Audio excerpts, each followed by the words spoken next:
Hello అండి, అందరికీ నమస్కారం. Welcome back to our channel చిన్నక్కతో కాసేపు. అందరు ఎలా ఉన్నారు? నేనైతే చాలా బాగున్నానండి. మీరందరూ కూడా బాగుండాలని మనస్ఫూర్తిగా కోరుకుంటూ మరి ఈరోజు వీడియోలోకి వెళ్ళిపోదామా? అయితే ప్రైమరీ స్టేజ్లో బేసిక్ లేని స్టూడెంట్స్కి మనము ఎలా బేసిక్ ఇవ్వాలో నేర్చుకుంటున్నాం కదా. అయితే ప్రీవియస్ క్లాస్లో తెలుగు సబ్జెక్ట్కి సంబంధించి పిల్లలకి నిన్న ఏ ఏ ఐ ఈ 3 అక్షరాలని మనము పిల్లలకి నేర్పించాం కదండి. అయితే మరి ఈరోజు ఏం చేయాలంటే మళ్ళీ రివిజన్ చేయించాలండి పిల్లల చేత. అంటే ఆ నుండి ఏ ఏ ఐ వరకు పిల్లల చేత రాయించాలి. మళ్ళీ చెప్తున్నాను, మన హెల్ప్ లేకుండా రాయాలి. ఆ నుండి ఐ వరకు వారు స్వంతంగా రాసి చదవాలి.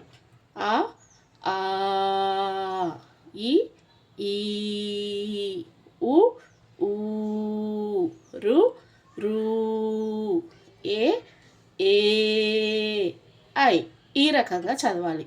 అయితే ఎక్కడ దీర్ఘం ఉన్న అక్షరం ఉంటుందో అక్కడ దీర్ఘం ఇచ్చి చదవాలి. అలానే మనము నేర్పించాలండి. తర్వాత ఇప్పుడు నేర్చుకునేటప్పుడు మనం అలా నేర్పించకపోతే తర్వాత వరకు రావు, కాబట్టి మనం అలా నేర్పించాలి. మరి అలా రాసిన పిల్లలకి మిగతా అక్షరాలని ఎలా పరిచయం చేయాలో చెప్తాను. చూసారు కదండి. మరి ఐ వరకు రాసిన పిల్లలకి నెక్స్ట్ 3 అక్షరాలని మనం పరిచయం చేద్దాం. ఓ ఓ ఔ ఈ 3 అక్షరాలని పరిచయం చేద్దాం. అంటే పిల్లలకి స్లేట్ పైన ఈ 3 అక్షరాలని పెట్టించి వారి చేత దిద్దించాలండి. ఇలా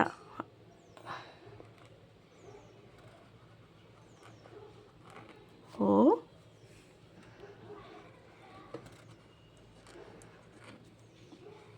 ఓ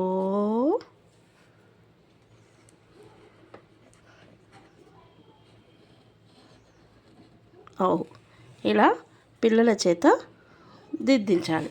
అయితే ఇక్కడ ఓ అనే అక్షరం, అంటే ఇక్కడ దీర్ఘం వచ్చే అక్షరానికి మనము ఇలా 1 లైన్ డ్రా చేయాలి.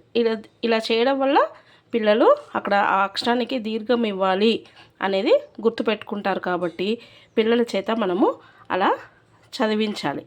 ఓ ఓ ఔ మళ్ళీ చెప్తున్నాను, ఓ ఓ ఔ ఇలా పిల్లల చేత దిద్దించాలి.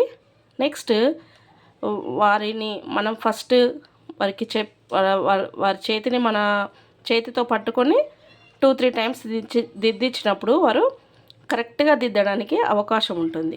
తర్వాత వారి స్వంతగా వారిని దిద్దమనాలి. మనం ప్రక్కనే కూర్చొని ఇది గమనిస్తూ ఉండాలి. తర్వాత పిల్లలకి కాసేపు అంటే ఒక 5 మినిట్స్ పిల్లలు దిద్దాక వారికి స్లేట్లో బాక్సెస్ డ్రా చేసి ఒక్కొక్క డబ్బాలో అంటే ఒక్కొక్క బాక్స్లో ఒక్కొక్క అక్షరము రాయమని చెప్పాలి. తర్వాత నోట్బుక్లో పెట్టించాలి. పెన్సిల్తోనే రాయించాలి. పెన్ యూజ్ చేయొద్దండి, ఎందుకంటే వారు ఇప్పుడిప్పుడే నేర్చుకుంటున్నారు. కాబట్టి ఒకవేళ తప్పులు రాసినా సరే ఎరేజ్ చేయడానికి ఉంటుంది. కాబట్టి వారు కంపల్సరీ పెన్సిల్తోనే రాయించాలి పిల్లలని.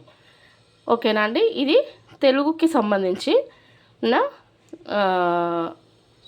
సంబంధించిందండి. నెక్స్ట్ వచ్చేసి మనము ఇంగ్లీష్లో తీసుకున్నట్టయితే పిల్లలకి మనము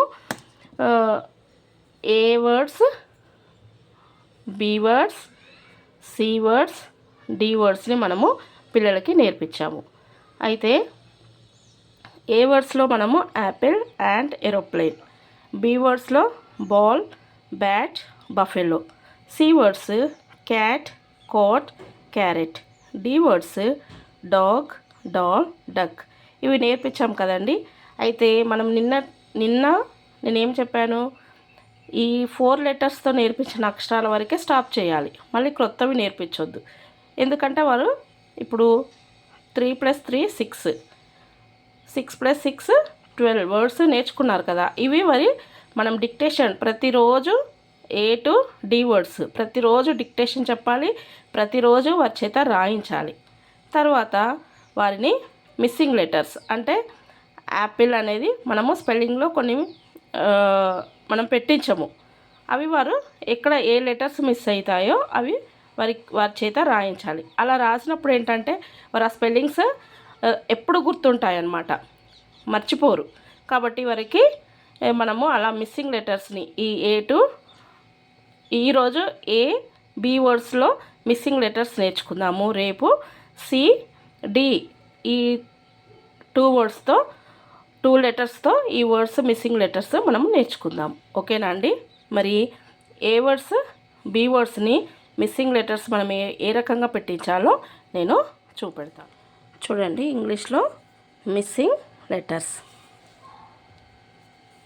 ఇప్పుడు యాపిల్తో మనము రాయించాము. అయితే యాపిల్ వర్డ్ మనము నేర్పించాము పిల్లలకి. ఏ పి పి ఇలా చిన్న డాష్ పెట్టాలి. ఇలా అంటే APPL అనేది పిల్లలు రాయాలి. నెక్స్ట్ వచ్చేసి యాంట్,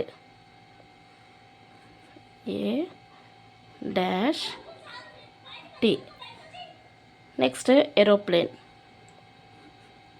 AE-OPL-NE.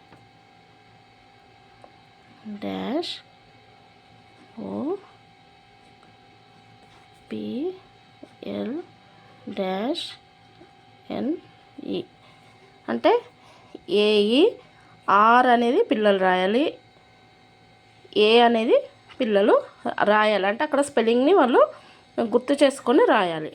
నెక్స్ట్ వచ్చేసి బీతో BA డాష్ అంటే BAT బ్యాట్. నెక్స్ట్ B-LL అంటే BALL ball. Next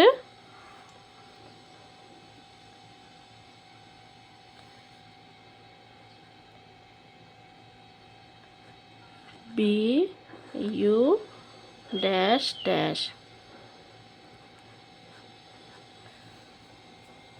BUFFALO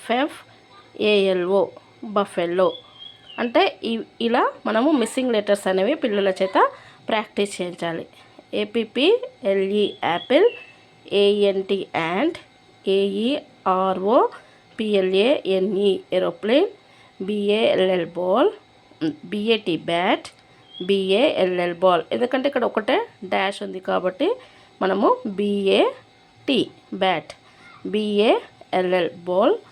next BUFFALO buffalo. పిల్లలకి ఒకటి మనం చూపెట్టాలి, APPLE యాపిల్. ఇలా మనము పిల్లల చేత రాయించాలి. ఇలా ప్రాక్టీస్ చేయడం వల్ల పిల్లలు స్పెల్లింగ్స్ కరెక్ట్గా నేర్చుకుంటారు. అది ఎప్పుడు కూడా వారికి గుర్తుండిపోతాయి. కాబట్టి పిల్లలకి మనం ఈ రకంగా కూడా ప్రాక్టీస్ చేయాలి. ఇదే కాదండి, ఇంకా ఉన్నాయి. పిక్చర్స్ డ్రా చేసి పిల్లల చేత ఆ పిక్చర్ నేమ్ రాయించాలి. ఇలా రకరకాలుగా మనం ప్రాక్టీస్ చేయించడం వల్ల పిల్లలకి ఆ స్పెల్లింగ్స్ అనేవి ఇంకెప్పుడు వాళ్ళు మర్చిపోరు. ఓకేనా అండి?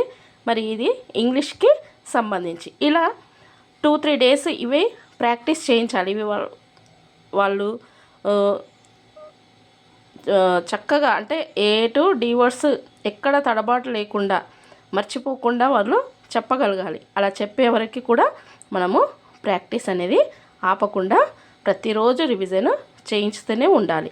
ఓకేనా అండి? పిల్లలకి గుడ్ మేనర్స్ గురించి నిన్నటి వీడియోలో మనం మాట్లాడుకున్నాం కదండి. అయితే ఈరోజు కూడా అదే టాపిక్ మీద ఒక విషయాన్ని మీతో నేను షేర్ చేసుకోవాలనుకుంటున్నానండి.